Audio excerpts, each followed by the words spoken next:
आज मैं डोबो धमाका चैनल से आप सभी का स्वागत अभिनंदन करती हूँ। श्रीमद् भागवत भगवान की कथा में आपको सुनाना चाह रही हूँ और हर सोमवार को मैं अपनी कथा डालती हूँ वीडियो में। आप देखें, आप अगर पसंद आए तो लाइक करें, तो उससे पता चलता है कि पसंद है, ताकि कथा आगे की ओर हम कर सकें। ये कलयुग चल रहा है। कलयुग में पाप बढ़ गए हैं। आज लोग परेशान हैं। आज जितने भी पाप किए हैं, तो जिसने जिसने पाप किया है, सभी का मोक्ष होने का टाइम है। अगर आप अपने पापों से उद्धार होना चाहते हैं तो श्रीमद् भागवत की कथा जरूर सुने।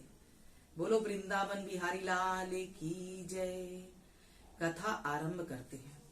कलयुग के पापों के नाश करने वाला कृष्णचंद्र का चरित्र कहना आरंभ किया। सुखदेव जी बोले, हे राजश्रियों में श्रेष्ठ राजा परीक्षित, आपकी बुद्धि ने आपका निश्चय किया, जिस बुद्धि से आपकी राम कथा में अत्यंत उत्कृष्ट प्रीति है। जैसे पिछले में राम कथा हमने सुनाई थी, कृष्ण में अत्यंत उत्कृष्ट प्रीति है। भगवान वासुदेव की कथा 3 जने को पवित्र करती है। भगवान वासुदेव जी की, भगवान कृष्ण की, वासुदेव भगवान की कथा 3 जने को पवित्र करती है। श्रोता को, वक्ता को, प्रश्नकर्ता को। जैसे गंगा जी का जल 3 जनों को पवित्र और पावन करता है। कौन कौन है?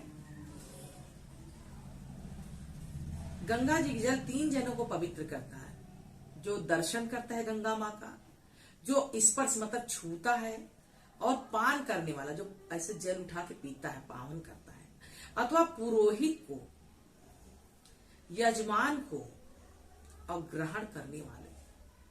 पुरोहित को, जो पंडित होते हैं आपके पुरोहित हैं, यजमान जो आपके जजमान हैं, और ग्रहण करने वाले जो ऐसे जल को ग्रहण करते हैं, सभी लोग ग्रहण करते हैं। हे राजन, अभिमानी राजा जिनका सदा दैत्यों का स्वभाव, दैत्यों का स्वभाव जो कक्ष मक्ष खाते हैं, मांस मछली तमाम चीज के प्रयोग करते हैं, स्वभाव उनका तो सेनाओं के भार से पृथ्वी अत्यंत दुखी हो गई, होकर गाय का रूप धरकर ब्रह्मा जी के निकट गई। ब्रह्मा जी के सामने खड़ी होकर कह रही, हे राजन, शरीर जिसका क्षीण, मन मलिन, जिनको पृथ्वी अत्यंत दुखी होकर देखकर सबके मन में दया उपजे। शरीर जिसका क्षीण मलिन, जिनको देखकर सबके मन में दया उपजे। इस प्रकार रंभाती डकारती, गाय रंभाती डकारती नहीं है, उसी तरह ब्रह्मा जी के समीप जाकर खड़ी हो गई गौ माता और अपना सब दुख उनसे कहने लगी। कहा, ब्रह्मा जी पृथ्वी का दुख सुनकर, ये क्या है? पृथ्वी है, कहीं खून हो रहा है, कत्ल हो रहा है, कहीं गाय को मारा जा रहा है, कहीं पशुओं पे अत्याचार, कभी मानव पे अत्याचार, तो क्या है ये? धरती इससे क्षुब्ध हो गई है, परेशान हो गई है, और ब्रह्मा जी के सामने अपने दुख को कह रही है। ब्रह्मा जी का दुख सुनकर सब देवताओं को, शिव जी को अपने संग लेकर क्षीर सागर के समीप गए, जहां विष्णु भगवान शेष शैया पर शयन कर रहे थे। वहां जाकर ध्यान पूर्वक जगदीश्वर भगवान, अर्थियों के समान मनोरथ पूर्ण कर लेने वाले देवों के देव भगवान विष्णु पुरुष सूक्त के 16 सहस्र शीर्षा पुरुषा मंत्रों से स्तुति करने लगे। शीर्षा पुरुष मंत्रों से स्तुति करने लगे भगवान की। समाधि में ही ब्रह्मा जी को आकाशवाणी हुई।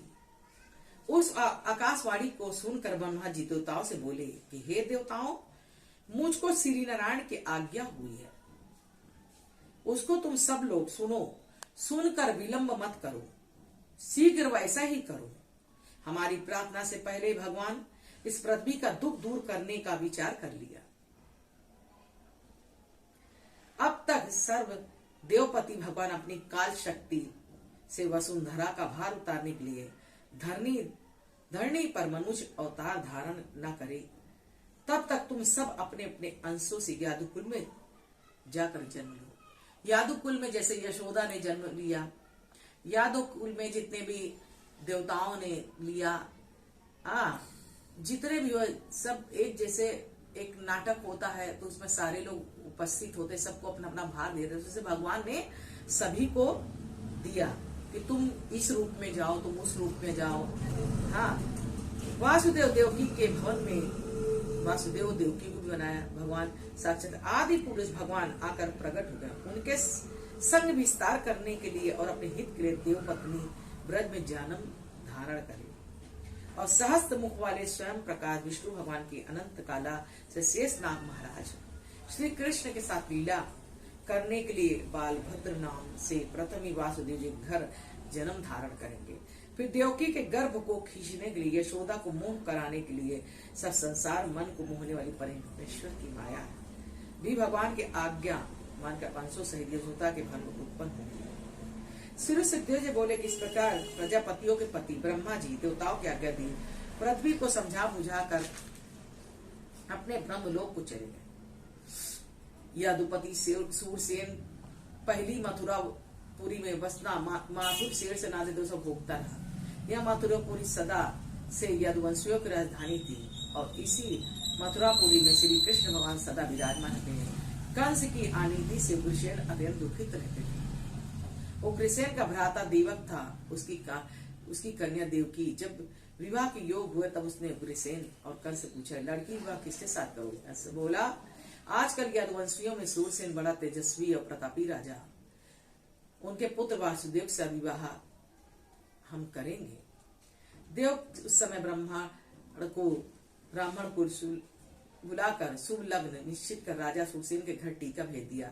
सूरसेन बड़े धूमधाम से बारात सजाकर देश के नरेशों को संग ले जाकर सब यदुवंशी मिल मथुरापुरी के वासुदेव जी के विवाह करने के लिए जब बारात मथुरा समीप आई तब उग्रसेन देवक कंस अपनी सेना ले आए। आदर सत्कार से अगौनी कर बारात को नगर में लाया, सुंदर जनवासा किया। फिर सब जनों को अच्छे अच्छे भोजन जिमाया, बारात की सेवा किया और बारात में शादी हो गया। तो कंस जो बड़ा खुश होकर अपनी बहन को कह रहा था हम विदा करने जाएंगे, उसके घर पहुंचाने जाएंगे। इस तरह से सोना चांदी मणि सारी चीजें देकर फिर आकाशवाणी हुई। आकाशवाणी में कहा, हे कंस, जिस बहन को तू इतने खुशी से विदा करने जा रहा उसका 8वां पुत्र तुझे मारेगा। इस बात सुनकर कंस को बड़ा दुख हुआ और कंस जो है अपनी बहन पे तलवार खींच के खड़ा हो गया कि मैं मारूंगा। तो दुनिया में जो ये हो रहा है, इसी तरह भगवान जब जन्म लेंगे, भगवान पैदा होंगे, तब जाकर इस संसार का मंगल होगा। इन्हीं बातों को देखकर आज मैं कहना चाहूंगी, भगवान ने 24 अवतार लिए हैं। 23 अवतारों का तो मैं है और 24वां अवतार उनका होने वाला है, कल्कि अवतार। कल्कि अवतार भी बहुत ही होगा, वो ब्राह्मण क्या जन्म लेंगे प्रभु। तो हम कहना चाहेंगे कि आप जरूर कथा को सुने और कथा को सुनकर हाथ जोड़े, हे भगवान, जिससे सारे मंगल रूपी आपको आशीर्वाद दे। इस तरह से कथा यहीं से समाप्त करते हैं। अगली कथा में आपको अगले सोमवार को सुनाएंगे। इन्हीं बातों से मैं अपनी कथा को समाप्त करती हूँ। श्री कृष्ण गोविंद हरे मुरारी, हे नाथ नारायण वासुदेवा। श्री कृष्ण गोविंद हरे मुरारी, हे नाथ नारायण वासुदेवा। बोलो परम परमात्मा की जय।